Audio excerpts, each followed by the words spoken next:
عليكم ورحمة الله وبركاته. وعليكم السلام.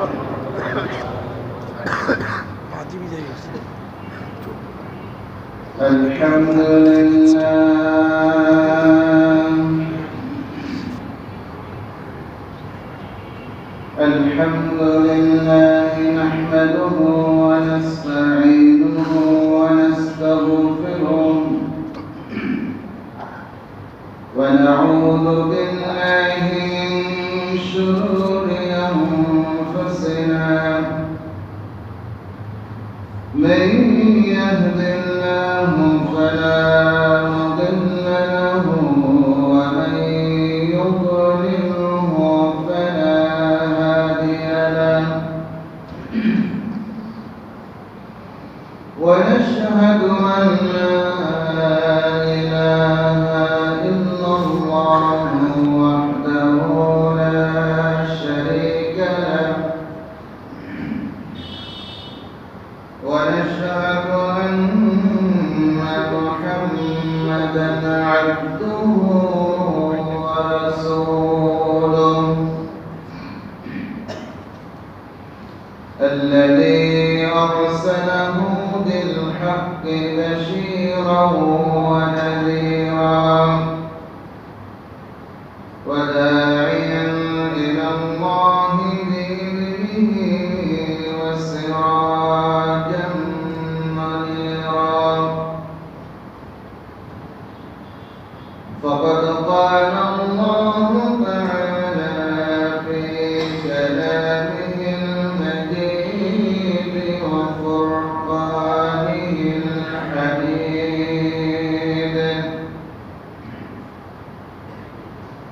أعوذ بالله من الشيطان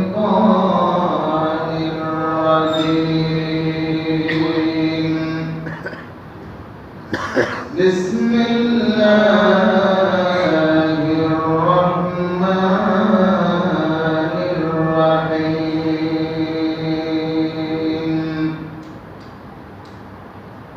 إن الله وملائكته يصلون على النبي يا أيها الذين آمنوا صلوا عليه وسلموا تسليما اللهم صل على سيدنا مولانا وعلى آل سيدنا مولانا محمد اللهم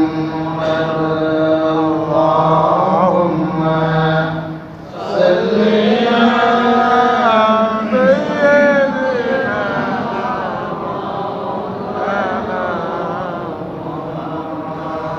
وعلى آل سيدنا مولانا محمد بلغ العلا بكماله وشرف الدجى بكماله حسنت جميع خصاله صلوا عليه وآله.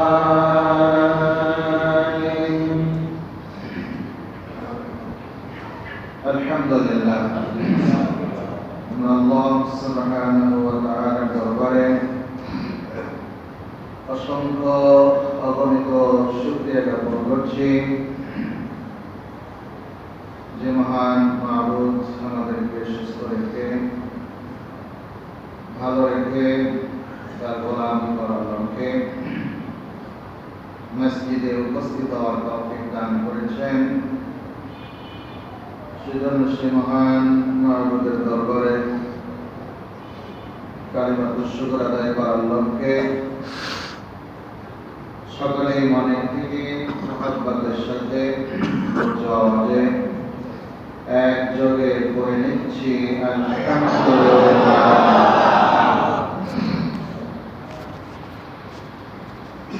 আল্লাহ পাক রব্বুল আলামিন এই মুহররম মাসে যে আশুরার দিনটি রেখেছেন সেটিকে কেন্দ্র করে আল্লাহ সুবহানাহু ওয়া তাআলা যে কয়েকটি ঘটনা ঘটিয়েছেন এর মধ্যে হযরতে নূহ আলাইহিস সালাতু ওয়াস সালামের একটি উল্লেখযোগ্য ঘটনা রয়েছে। আল্লাহ পাক রব্বুল আলামিন হযরত নূহ আলাইহিস সালাতু ওয়াস সালামকে তার কওমের কাছে পাঠালেন জাতিকে সঠিক পথ প্রদর্শন করার জন্য, আল্লাহ মুখী করার জন্য, তাওহীদ পন্থী করার জন্য। দীর্ঘ ৯৫০ বছর দাওয়াত দিলেন। ৯৫০ বছরে মাত্র ৪০ জোড়া, তার মানে ৮০ জন নারী এবং পুরুষ ইসলাম গ্রহণ করেছিল।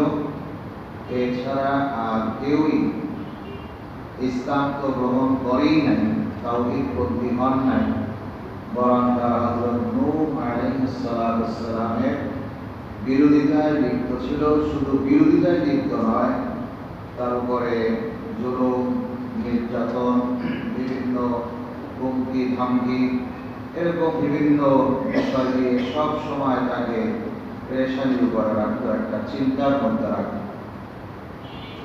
আল্লাহ পাক রব্বুল আলামিন হযরত নূহ আলাইহিস সালামকে পাঠালেন। হযরত নূহ আলাইহিস সালাতু ওয়াস সালাম তাদের কাছে দাওয়াত উপস্থাপন করলেন, আল্লাহর পক্ষ থেকে দাওয়াত পেশ করলেন, দাওয়াত পৌঁছালেন। তিনি বললেন, ইন্নী দাউতু কওমি লাইলাও ওয়া নাহারা, আমি আমার সম্প্রদায়কে দাওয়াত দিয়েছিলাম রাতে এবং দিনে। তার মানে রাতেও দাওয়াত দিয়েছি, দিনেও দাওয়াত দিয়েছি।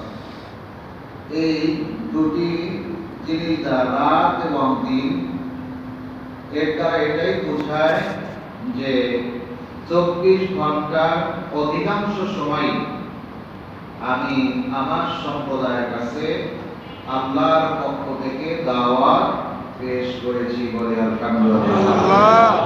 তাহলে এই কথার দ্বারা এটাও প্রমাণিত হয় যে হযরত নূহ আলাইহিস সালাতু ওয়াস সালাম তার দাওয়াতি কার্যক্রম যথাযথভাবে পৌঁছাতে সক্ষম হয়েছিলেন। তারা কি করল? ফালাম ইয়াসিবহুম দুআই ইল্লা ফিরারা, আমার কথা তো শুনেই নাই, বরং আমি তো তাদেরকে দাওয়াত দিয়েছি, যতই তাদেরকে কাছে টানি, যতই তাদেরকে আমি সঠিক কথাটা বলি, যতই হক কথা বলি, ততই তারা আরো পিছনের দিকে চলে যায়, দূরে চলে যায়, আমার কাছে তারা আসতে চায় না। এক শ্রেণীর মানুষ যেরকম এখনো আছে, কালিমার দাওয়াত দিলে, ইসলামের দাওয়াত দিলে, নামাজের দাওয়াত দিলে ওরা মনে মনে ভয় পায়, না যাওয়া যাবে না, গেলে কিন্তু মগজ ধোলাই করে ফেলবে। জোরে বলি না, মগজ কাঠটা নষ্ট, বলেন কাঠটা নষ্ট, মগজ ধোলাই করে ফেলবে। বোঝায় যে যারা নামাজ পড়ে, যারা আল্লাহর হুকুম আহকাম পালন করে, ওদের মগজ ঠিক নাই। জোরে বলি না। এরপর আবার বলে ওইখানে গেলে তার ছুটে আসা যাবে না, চায়ের আড্ডা করা যাবে না, দোকানে বসা যাবে না, বাইরে যাওয়া যাবে না, ওইখানেই থাকতে হবে, ওই গণ্ডির মধ্যেই থাকতে হবে। আপনারা বলুন, যারা ৫ ওয়াক্ত নামাজ পড়ে, রমজান মাসে রোজা রাখে, আল্লাহর হুকুম আহকাম পালন করে, তারা কি চা পানি নাস্তা সেগুলি খায় না? নাকি না খাই থাকে?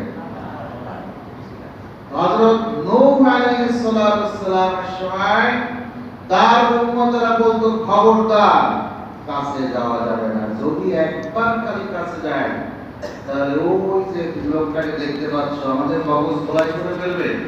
আমরা কিন্তু আর কোন আড্ডার আসরে যেতে পারবো না। ধরে বলি না আউযুবিল্লাহ। এরপরে হযরত নূহ আলাইহিস সালাম দাওয়াত কিন্তু থেমে থাকেনি, দাওয়াত দিতেই লাগলেন। এরপরে যখন দাওয়াত দিলেন তখন তারা এই দাওয়াত থেকে দূরে থাকার জন্য চারটা পদ্ধতি অবলম্বন করলো। কয়টা?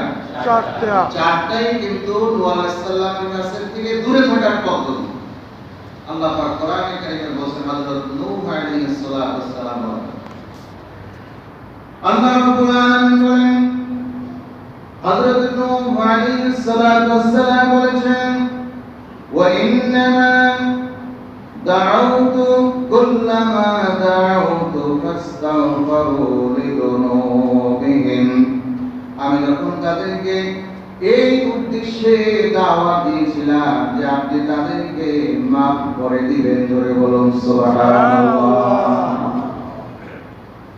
ওয়াইনি কুল্লামা দাউতুহুম লিতাগফিরা লাহুম, আমি যখন তাদেরকে দাওয়াত দিয়েছিলাম এই উদ্দেশ্যে যে লিতাগফিরা লাহুম, আপনি তাদেরকে ক্ষমা করে দেবেন, আমার কাছে আসবেন, কথাগুলো শুনবে, তাওহীদকে গ্রহণ করবে, সাথে সাথে আপনি তাদের গুনাহগুলো মাফ করে দিবেন, ধরে বলুন সুবহানাল্লাহ। তার জন্য যখন তাদেরকে এই উদ্দেশ্যে দাওয়াত দিয়েছিলাম তখন তারা তাদের আঙ্গুলগুলো কানের মধ্যে প্রবেশ করে রেখেছিল, জোরে বলি নাউযুবিল্লাহ। কেন করছিল এটা? যাতে নূহ আলাইহিস সালামের কথা তাদের কান দিয়ে না ঢোকে। 2 নম্বরে করেছিল ওয়াস্তাগশাউ সিয়াবাহুম, তাদের কাপড়গুলো মাথা থেকে ঝুলিয়ে রেখেছিল কানকে বন্ধ করার জন্য, চোখ ঢাকার জন্য, যাতে করে আমি যখন তাদের সামনে আসবো দাওয়াত দিব তখন তারা যেন তাদের চোখ দিয়ে আমি নবী নূহ আলাইহিস সালাম তাকে দেখতে না পারে, ধরে বলুন নাউযুবিল্লাহ। আসলে এরকম নবীদেরকে দেখবে না, নবীদেরকে দেখবে না, এইরকম পোড়া কপাল পৃথিবীতে আর কেউ থাকতে পারে না। কিন্তু তারা ঠিকই এরকম কাপড় দিয়ে কান, চোখ সব সমস্ত মুখমণ্ডল ঢেকে রাখতো যাতে করে নূহ আলাইহিস সালামকে দেখতে না পারে। দেখলেই তো একটা মায়া মহব্বত সৃষ্টি হয়ে যাবে। নবী তো ওনার যে আকর্ষণ, ইসলামের যে আকর্ষণ, নূরের যে আকর্ষণ, সেটা তো অবশ্যই আছে। সেই আকর্ষণে তারাও আকর্ষিত হয়ে যেতে পারে, এই জন্য তারা কাপড়কে ঢেকে রাখতো যাতে দেখতে না পারে।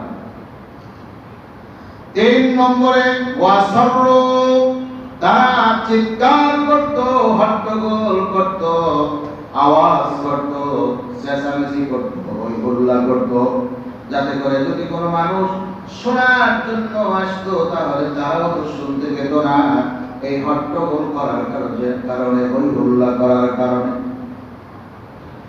আর 4 নম্বরে যে পদ্ধতি অবলম্বন করত সেটা হলো ওয়াস্তাকবারু ইস্তিকবারা, তারা অহংকার করে আমার কাছ থেকে দূরে চলে যেত, জোরে বলি নাউযুবিল্লাহ। অহংকার, মনে করত আমরাই তো সবচেয়ে বড়, তো আমাদের থেকে বড় কে আছে? এই যে লোকটাকে নবুয়ত দেওয়া হয়েছে সে তো নিম্ন শ্রেণীর লোক, আমরা কেন তার কথা শুনতে যাব, তার কথা মানতে যাব? এজন্য তারা অহংকার করে নবীর কাছ থেকে দূরে চলে যেত। এইভাবে দাওয়াত দিতে লাগলেন। এক পর্যায়ে হযরত নূহ আলাইহিস সালাম উম্মতের উপর অতিষ্ঠ হয়ে গেলেন। এরপরে দোয়া করলেন আল্লাহ পাক রব্বুল আলামিনের কাছে, রব্বি লা তাদার আলাল আরদি মিনাল কাফিরিনা দাইয়ারা। আল্লাহ রাব্বুল আলামিন এই একজন কাফেরকেও জীবিত রেখো না। জোরে বলুন আল্লাহ। আল্লাহু আকবার। কে দোয়া করলেন? নূহ আলাইহিস সালাম। কতটা অসন্তুষ্ট হলে নিজ উম্মতের বিরুদ্ধে দোয়া করতে পারেন? আল্লাহ, তুমি একজন কাফেরকে আর তুমি রেখো না, জীবিত রেখো না, আপনি জীবিত বলতে ইন্নাকা ইনতাযারহুম, যদি তাদেরকে তুমি ছেড়ে দাও, রেখে দাও, তাহলে ইয়াদিল্লু ইবাদাক, তোমার বান্দাদেরকে ওরা গোমরাহ করে ফেলবে, পথভ্রষ্ট করে ফেলবে। জোরে বলি নাউযুবিল্লাহ। ওয়ালা ইয়ালিদু ইল্লা ফাজিরান কাফারা, আর তারা শুধু জন্ম দেবে পৃথিবীতে কাফের এবং পাপী বান্দাদেরকে জন্ম দিবে, ভালো কোনো মানুষ এদের ঔরাসে আর আসবে না। এটা নূহ আলাইহিস সালাম বুঝতে পারলেন। আল্লাহ পাক বললেন সেটাই হবে, সেটাই কি হবে। এখন তোমাকে বাঁচতে হবে, তোমাকে যেহেতু বাঁচতে হবে, তোমার অনুসারীদেরকে বাঁচতে হবে। ওই যে মাত্র 80 জন নারী এবং পুরুষ, তাদের তো বাঁচতে হবে। নূহ আলাইহিস সালাম বলেন, আল্লাহ আমরা কিভাবে বাঁচবো, বাঁচার পদ্ধতি কি? আল্লাহ পাক রব্বুল আলামিন জানিয়ে দিলেন, আমি গোটা শহর নগর বন্দর যা আছে সব মহাপ্লাবনে প্লাবিত করে দিব। জোরে বলুন আল্লাহু আকবার। পানি, পানির সাথে কি মানুষ পারে? যদি বলা হয় পানির অপর নাম জীবন, বলা হয় না? কোন পানির অপর নাম জীবন? পরিমাণ মতো পানির অপর নাম জীবন। পরিমাণ ছাড়া যদি 1 ইঞ্চি বেশি হয়ে যায়, আপনি যতক্ষণ পর্যন্ত শ্বাস করতে পারবেন এটাই আপনার জীবন। এরপর 2 ইঞ্চি পানি হয়ে গেল, নিচেও আপনি পাচ্ছেন না, এখন কি এই পানি আপনার জীবন? এই পানি অপর নাম কি আপনার জীবন? না, মরণ। কত ভুল শিক্ষা আমাদেরকে শেখানো হচ্ছে। শিক্ষাই জাতির মেরুদণ্ড, শিক্ষা হয় না? শিক্ষাই জাতির মেরুদণ্ড হলে শিক্ষক ছাত্রীর সাথে আঘাত করে কিভাবে? এই শিক্ষক ছাত্র ছাত্রীদেরকে খারাপ পথে নিয়ে যায় কিভাবে? এই শিক্ষক ছাত্র ছাত্রীদেরকে নামাজে বাধা কিভাবে দেয়? এই শিক্ষক ছাত্র ছাত্রীদেরকে ভালো পথে যেতে বাধা কিভাবে দেয়? তাহলে শিক্ষা জাতির মেরুদণ্ড কিভাবে হলো? বরং শিক্ষার আগে সুশব্দ লাগাতে হবে। সুশিক্ষাই জাতির মেরুদণ্ড। এজন্য পরিমাণ মতো পানি মানুষের জীবন হতে পারে, কিন্তু পানি যদি পরিমাণের থেকে মাত্র 1 ইঞ্চি বেশি হয়ে যায়, সেটা আর মানুষের জন্য জীবন হতে পারে না। আল্লাহ পাক বললেন সব প্লাবিত হয়ে গেল। নূহ আলাইহিস সালাম বললেন, আমরা বাঁচবো কিভাবে? বললেন তোমার বাঁচার পদ্ধতি বলতেছি। আল্লাহ পাক রব্বুল আলামিন হযরত নূহ আলাইহিস সালামকে শিক্ষা দিলেন, বললেন আল্লাহ রাব্বুল আলামিন বলেন, ওয়াসনাইল ফুলকা বিআয়ুনিনা ওয়া ওয়াহয়িনা ওয়া লা তুখাতিবনি ফিল্লাযীনা যালামু ইন্নাহুম মুগরাকুন। আল্লাহ পাক নূহ আলাইহিস সালামকে বললেন, তুমি আমার সামনে, আমার চোখের সামনে আমার নির্দেশ মোতাবেক সুন্দর একটি নৌকা নির্মাণ করো। আর শুনে রাখো, তোমার যদি তোমার উম্মতের উপরে কোন ধরনের মায়া যদি সৃষ্টি হয়, খবরদার তাদের ব্যাপারে আমার কাছে আর কোন দাবি উত্থাপন করবে না, তার কারণ ওরা ডুবে মরবে। জোরে বলুন আল্লাহু আকবার। এক আয়াতের মধ্যে 3টা মেসেজ দিলেন। কয়টা? একটা বললেন আমার চোখের সামনে আর আমার নির্দেশ মোতাবেক নৌকা বানাও। 2 নম্বরে হলো তোমার উম্মতের ব্যাপারে আমার কাছে আর কোনো সুপারিশ করবে না, খবরদার। 3 নম্বরে বললেন ইন্নাকুম মুগরাকুন, ওরা ডুবে মারা যাবে, মরেই যাবে, কেউ বাঁচতে পারবে না। জোরে বলুন আল্লাহু আকবার। হযরত নূহ আলাইহিস সালাম নৌকা নির্মাণ করলেন। আমি খুব সংক্ষেপে বলতেছি, যেহেতু আরো 2-একটা সামনে আছে, সেগুলি বলতে হবে। এটা আজকের জুমায় ইনশাআল্লাহ শেষ করে দেব। এরপর নৌকা নির্মাণ করলেন। 300 হাত অথবা 300 গজ, 2 রকম বর্ণনা আছে, আরো অনেক কয়েকটা বর্ণনা আছে, মধ্যে আমি একটা বললাম। আর চওড়া হলো 50 গজ, 3 তলা বিশিষ্ট এই নৌকাটা নির্মাণ করে উনি রেখে দিলেন কোথায়? মরুভূমির উপর। মরুভূমির উপর। আচ্ছা, নৌকা কি মরুভূমি চলে নাকি পানিতে চলে? পানি লাগবে না? তো রেখে দিলেন কোথায়? এই মরুভূমির উপরে। তো রেখে দেওয়ার পরে এখন ওই তার উম্মতের মধ্যে যারা একটু লিডার টাইপের ছিল, তারা তখন এটা নিয়ে ঠাট্টা বিদ্রুপ করতে লাগলো, উপহাস করতে লাগলো। দেখো, একটা নৌকা বানায় রেখে দিলেন, তা আবার উপরে, মরুভূমির উপরে। পানির মধ্যে না রাখবে, পাগল ছাড়া আর কিছু, যে এইখানে কিভাবে পানি আসবে, আর সেই পানিতে এই বিশাল নৌকা ভাসাবে, এটা কি আসলে সম্ভব? তারা প্রশ্ন করতে লাগলো, আসলে কি সম্ভব? তার অনুসারীরা বলল, না, এটা তো আসলে কোনোভাবেই সম্ভব নয়। তারা হট্টগোল করতে লাগলো, হই হুল্লা করতে লাগলো। আর নূহ আলাইহিস সালাম এবং তার অনুসারী যারা আছে, তারা বললেন এটা অবশ্যই আল্লাহর পক্ষে সম্ভব। জোরে বলুন আল্লাহ। তারা কি করতে লাগলো? উপহাস ঠাট্টা বিদ্রুপ করতে লাগলো। হযরত নূহ আলাইহিস সালাম বললেন যে তোমরা যদি ঠাট্টা বিদ্রুপ করো, তাহলে কিন্তু আমিও তোমাদের ঠাট্টা বিদ্রুপের উত্তম জবাব দিব। জোরে বলুন সুবহানাল্লাহ। আল্লাহ পাক তখন বলেন, নূহ আলাইহিস সালাম, ওরা যা করে করুক, তুমি একটা জিনিস খেয়াল করবা, দেখবা চূড়ার মধ্যে কখন পানি ওঠে।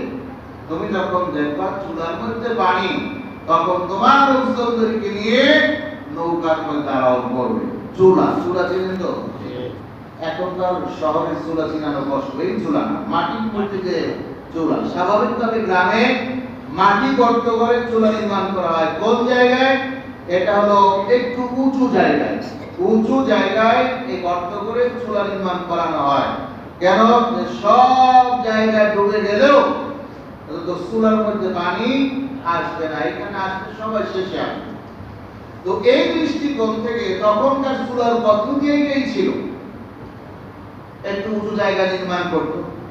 তো আল্লাহ পাক বললেন যে যখন তুমি দেখবে চূড়ার মধ্যে পানি চলে আসছে, তখন আর দেরি করবে না, বুঝবে সব ফয়সালা হয়ে গেছে। তুমি তাড়াতাড়ি করে তোমার লোকজন, তুমি সহ সবাইকে নিয়ে নৌকায় আরোহণ করবে, উঠে যাবে। জোরে বলুন আলহামদুলিল্লাহ। ঠিকই চূড়ার মধ্যে একদিন, 2 দিন, 3 দিন, 4 দিন, 5 দিন, 10 দিন, একদিন ঠিকই চূড়ার মধ্যে পানি উঠে গেল। এর মধ্যে ওই যে নূহ আলাইহিস সালামের উম্মতের মধ্যে যারা খারাপ শ্রেণীর লোক ছিল, তারা করলো কি, উপহাস ঠাট্টা করতে করতে পরে বলল যে ঠিক আছে, যখন মরুভূমিতে নৌকায় রেখে দিয়েছে, পানি যখন নাই, আসো আমরা পুরা নৌকাটা ভরে ফেলি। কিভাবে ভরবে? যে আমরা এটার মধ্যে বাথরুম বানাই, গণ বাথরুম বানিয়ে এটাকে আমরা মলমূত্র দিয়ে, পানি দিয়ে সমানে একদম ভরে ফেলি, টইটুম্বুর করে ফেলি। তারা এটাকে গণহারে বাথরুম বানাতে এক পর্যায়ে একদম সই অবস্থা। নূহ আলাইহিস সালাম আল্লাহর কাছে প্রার্থনা, রব্বুল আলামিন, এটা কি কারবার, কি হয়ে গেল? বলতেন কোনো চিন্তা করো না, ওইটা পরিষ্কার করার দায়িত্ব আমি আল্লাহ সুবহানাহু ওয়া তাআলা, আমার দায়িত্ব। জোরে বলুন আল্লাহু আকবার। কার দায়িত্ব? নূহ আলাইহিস সালাম চিন্তা করেন কি করে সম্ভব এইরকম একটা কাজ, এই দায়িত্ব আল্লাহ নিলেন? বললেন হ্যাঁ, আল্লাহই নিলেন। আল্লাহ পাক রব্বুল আলামিন যত মানুষ বাথরুম করতো এখানে এসে, তারা এবং যারা করতো না, সবার মধ্যে ছিদ্র দিয়ে দিলেন। ছিদ্র, এখন ছিদ্র একটা তো আছে শুধু সাদা সাদা, কোনো সমস্যা হয় না। আর তাদেরটার মধ্যে সমস্যা হতো শুধুমাত্র মানে চাকরি করা লাগতো। আর কি চাকরি করে বুঝেন? চুলকাই করতে পারবে। এখন এই অবস্থা ডাক্তার কবিরা যতই দেখায় ততই রোগ বাড়তে থাকে। একদিন একদম সকালবেলা, একদম ভোরে, সব মানুষ ঘুমান্ত ঘুমিয়ে আছে, একজন বাথরুম করতে আসছে, আসার পরে পা পিছলে নৌকার মধ্যে পড়ে গেছে। পড়ে যাওয়ার পরে এখন সে কোন রকম ওখান থেকে উঠে দৌড়ে গিয়ে গোসল করে বাসায় চলে গেছে, কেউ দেখে। বাসায় গিয়ে দেখে তার তো রোগ নাই, সব ভালো হয়ে গেছে। আরে ডাক্তার দেখালাম, কবিরাজ দেখালাম, কত কিছু হলো, রোগ তো ভালো হলো না, কিন্তু বাসায় গিয়ে দেখি কি রোগ ভালো হয়ে গেছে। সকালবেলা যখন বাসা থেকে বের হয়েছে, লোকজন তাকে ধরছে, কিভাবে থেকে ভালো হলো বলো। এখন সে তো সর্বে বলেন, এটা কিভাবে বলে আবার সর্বের কথা না। এরপর বলছে না, কোন ডাক্তার দেখাইছো সেটা বলো, ডাক্তারের নাম বলো। যদি না বলো তাহলে কিন্তু তোমার এই মাথা দেহতে কি হয়ে যাবে, আলাদা হয়ে যাবে। চিন্তা করলো সর্বনাশ, খাস সরব আর করে লাভ কি, যা ঘটনা সেটাই বলি। বলছেন কয় দেখেন ডাক্তার তো দেখাই নাই, আপনাদের নির্দেশ মতে ওই যে বাথরুম বানিয়েছিলেন ওইখানে পড়ে গিয়েছিলাম, ডুব একটা দিলাম, উঠলাম, গোসল করলাম, ভালো হয়ে গেল। জোরে বলুন আল্লাহু আকবার। তাই না? এই তো দৌড়, যার ঘরে বালতি কলস যা ছিল সব নিয়ে দৌড় ওই ঔষধ আনার জন্য। ঔষধ আনতে আনতে আনতে আনতে সব গায়ে মারতে, যার গায়ে লাগায় সেই ভালো হয়ে যায়। এখন চিন্তা করো এই বরকতের জিনিস, এইটা কিন্তু ঘরে না রেখে কোনো উপায় আছে? এই জন্য যার যে অবস্থা সব কিছু ভরে ভরে ঘরের মধ্যে রাখা শুরু করলো। ইতিমধ্যে নৌকার সব শেষ, কিন্তু রোগী এখনো শেষ হয় নাই, সমস্ত রোগীর খবরও পায় নাই। তখন তারা বললো ঠিক আছে, কাজ করো, এটাকে পানি মারো। পানি মারার পরে সেই পানি নেওয়া শুরু করলো, কিন্তু রোগীর সংখ্যা তখন কি কমে নাই। একবার, দুইবার, তিনবার, এরকম 7 বার পানি মেরে নৌকাকে ধুয়ে মুছে একদম পরিষ্কার পরিচ্ছন্ন করে দিলেন কে? আল্লাহ পাক পারেন তো এমন কিছু আছে? বলেন এমন কিছু আছে?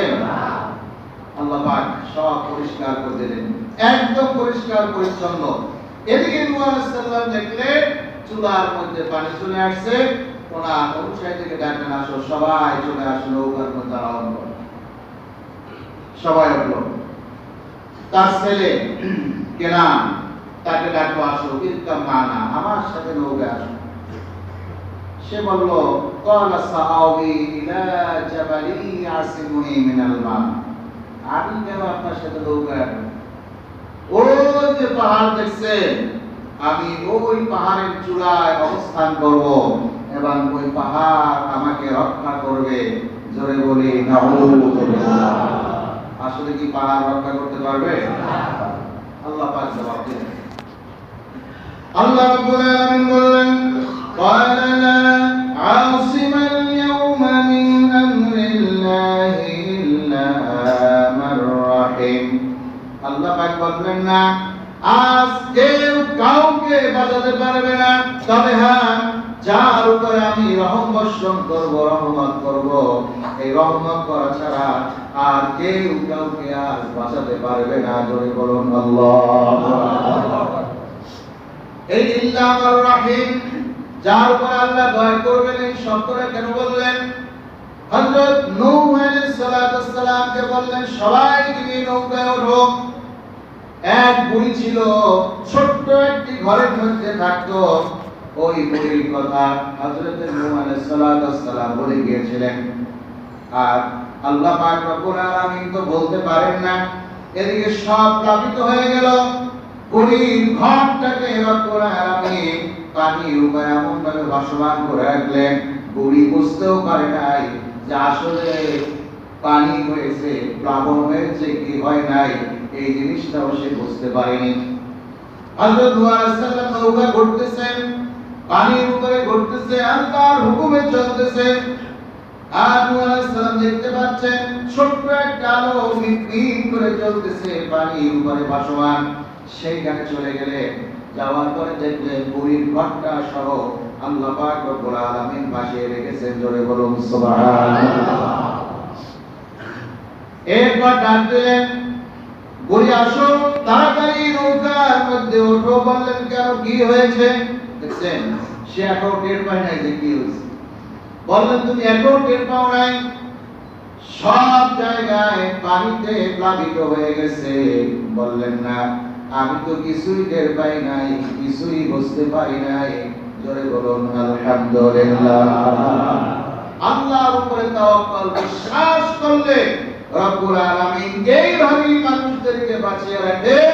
এবং রক্ষা করেন, সে বুঝতেই পারে না বাইরে কি ঘটতেছে, এটা বোঝার কোনো ক্ষমতা তার থাকে না। আল্লাহ পাক রব্বুল আলামিন তার বাঁচাবার জন্য সব দায়িত্ব আল্লাহ নিজেই গ্রহণ করেন। জোরে বলি সুবহানাল্লাহ। এইভাবে 40 দিন পর্যন্ত উপর থেকে পানি পড়তে লাগলো আর নিচের থেকে পানি উঠতে লাগলো। এখন নিয়ম হলো আসমান থেকে পানি পড়ে জমিন চুষে নেয়, আর আসমান থেকে পানি পড়ে জমিনও যদি তার পানি বের করে দেয় তাহলে অবস্থাটা কি হয়? অবস্থাটা কি হবে বলেন? সব জায়গায় পানি আর পানি, ঘর দুয়ার গাছপালা কোনো কিছুই দেখা যায় নাই। আল্লাহ পাক বললেন আজকে এই বিপদ থেকে কেউ কাউকে রক্ষা করতে পারবে না। ওয়াহাল বাইনাহুমাল মাউত ফাকানা মিনাল মুগরাকিন। ফলে কি হলো? এই কাজ ছেড়ে আর এই যে পাহাড়ের কথা বলেছিল, এই দুইটার মাঝে আল্লাহ পাক রব্বুল আলামিন একটা প্রচন্ড ঢেউ পাঠিয়ে দিলেন। সেই ঢেউতে ওই কেনান পানির মধ্যে ডুবে গেল। বাঁচতে পেরেছিল? বাঁচতে পারেনি। কারা বেঁচেছিল? যারা হযরত নূহ আলাইহিস সালামের অনুকরণ করেছিলেন, অনুসরণ করেছিলেন, শুধুমাত্র তারাই বেঁচেছিল। এছাড়া আর কেউ পৃথিবীতে বাঁচতে পারে নাই। আল্লাহ পাক রব্বুল আলামিন কাউকে বাঁচতে দেন নাই। 40 দিন যখন হয়ে গেল, এই নৌকা ঘুরতেছে কার হুকুমে? আল্লাহর হুকুমে। বিসমিল্লাহি মাজরিহা ওয়া মুরসাহা ইন্না রাব্বী লাগফুরুর রহিম। এটা আল্লাহর হুকুমে চলবে, আবার আল্লাহর হুকুমে এটা একদিন থেমে যাবে, জায়গা মতো থেমে যাবে, কাউকে এটা চালাতে হবে না। এই 40 দিনের মধ্যে নৌকা ঘুরতে ঘুরতে ঘুরতে ঘুরতে কাবাঘর যেখানে আছে ওইখানে গিয়ে নূহ আলাইহিস সালাম এবং তার অনুসারীদেরকে 7 বার প্রদক্ষিণ করে একটা তাওয়াফের সওয়াব আল্লাহ পাক রব্বুল আলামিন তাদের আমলনামায় দিয়েছিলেন। জোরে বলুন সুবহানাল্লাহ। কত দয়া! তো এই কাবাঘর যেখানে ছিল নূহ আলাইহিস সালামের প্লাবনে, তখন কিন্তু কাবাঘরটা আর ওইখানে ওই রকম ছিল না, সব নষ্ট হয়ে গিয়েছিল। একটা বর্ণনা, আরেকটা বর্ণনায় বলা আছে কাবাঘরটাকে তুলে আল্লাহ পাক রব্বুল আলামিন আবু কুবাইস পাহাড়ের উপরে রেখে দিয়েছিলেন। যাক, যেটাও হইছে একটা কিছু, কিন্তু মূল কথা হলো নূহ আলাইহিস সালামের এই নৌকাটা সেখানে গিয়ে 7 বার প্রদক্ষিণ করেছিল। ধরে বলে আলহামদুলিল্লাহ। 40 দিন হয়ে গেল, সব পানিতে একদম ভরপুর। আল্লাহ পাক রব্বুল আলামিন আকাশ এবং জমিনকে ডাক দিয়ে বলেন, আল্লাহ পাক রব্বুল আলামিন বললেন, ইয়া সামাউ আকি, হে আকাশ তুমি তোমার পানি বন্ধ করে দাও, হে পৃথিবী তুমি তোমার পানি নিচের দিকে নিয়ে যাও। তাহলে কি হয়ে গেল? সব আল্লাহর হুকুম পালন করলো। ওয়াকুদিয়াল আমর, আর আল্লাহর ফয়সালাটা একদম সুসম্পন্ন হয়ে গেল। ধরে বলে আলহামদুলিল্লাহ। ওয়াসতাওয়াত আলাল জুদি, আর নৌকা আল্লাহর হুকুমে জুদি পাহাড়ে গিয়ে থেমে গিয়েছে। জুদি পাহাড়ে যেদিন থেমেছিল সেই দিনটাই ছিল মুহররম মাসের 10 তারিখ, আশুরার দিন। জোরে বলি সুবহানাল্লাহ। আল্লাহ পাক রব্বুল আলামিন এই ঘটনা ঘটালেন হযরত নূহ আলাইহিস সালামের সময়। উনি 950 বছর দাওয়াত দেওয়ার পরে উম্মত পেয়েছিলেন কয়জন? মাত্র কয়জন? 40 জোড়া, 80 জন। এই 80 জনকে নিয়ে আবার তিনি নতুন করে এই পৃথিবীতে বসবাস শুরু করে দিলেন। হযরত নূহ আলাইহিস সালাম, আদম আলাইহিস সালামের পরে নূহ আলাইহিস সালাম, উনি হলেন প্রথম রাসূল। প্রথম কি? রাসূল। আগে বলছেন রাসূল কি নবী? নবী হলেন যারা আল্লাহর পক্ষ থেকে কিতাব পাননি, তারা নবী। আর রাসূল হলেন যারা আল্লাহর পক্ষ থেকে কিতাব পেয়েছেন, তারা রাসূল। তো আদম আলাইহিস সালাম রাসূল ছিলেন। এরপরের প্রথম রাসূল হযরতে নূহ আলাইহিস সালাম। তিনি ওনার শরীয়তের মাধ্যমে মানুষদেরকে দাওয়াত দিয়েছেন। এক পর্যায়ে বললেন, আয় আল্লাহ রাব্বুল আলামিন, এই সন্তানটা ডুবে মরল, ওটা তো আমারই ছেলে, সে তো আমার পরিবারের একজন সদস্য, তো তুমি তো উত্তম বিচারক, এখন এই ব্যাপারে তোমার ফয়সালা কি? কে বললেন? নূহ আলাইহিস সালাম। তো আমারই সন্তান, সে তো ডুবে মারা গেল। আল্লাহ পাক রব্বুল আলামিন বললেন, ইন্নাহু লাইসা মিন আহলিক, সে তোমার পরিবারের কেউ না।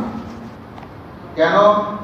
ইন্নাহু আমালুন গায়রু সালিহ, সে তো অন্যায় কাজ করেছে, নেকের কাজ করেনি, অন্যায় কাজ করেছে। সুতরাং আমি তোমাকে ওয়াজ করতেছি, ইন্নী আইদুকা, আল্লাহ বলতেছেন নূহ আলাইহিস সালামকে যে আমি তোমাকে ওয়াজ করতেছি, আন তাকুনা মিনাল জাহিলিন, তুমি জাহেলদের অন্তর্ভুক্ত হয় না। তাহলে ওয়াজ করলেন কয়টা শব্দ দিয়ে জানেন? একটা বলেন আন, দুই নম্বরে বলেন তাকুনা, তিন নম্বরে বলেন মিন, তারপরে বলেন জাহিলিন। এটা কয়টা শব্দ? চারটা শব্দ দিয়ে ওয়াজ করলেন কে? আল্লাহ। কাকে? নূহ আলাইহিস সালামকে।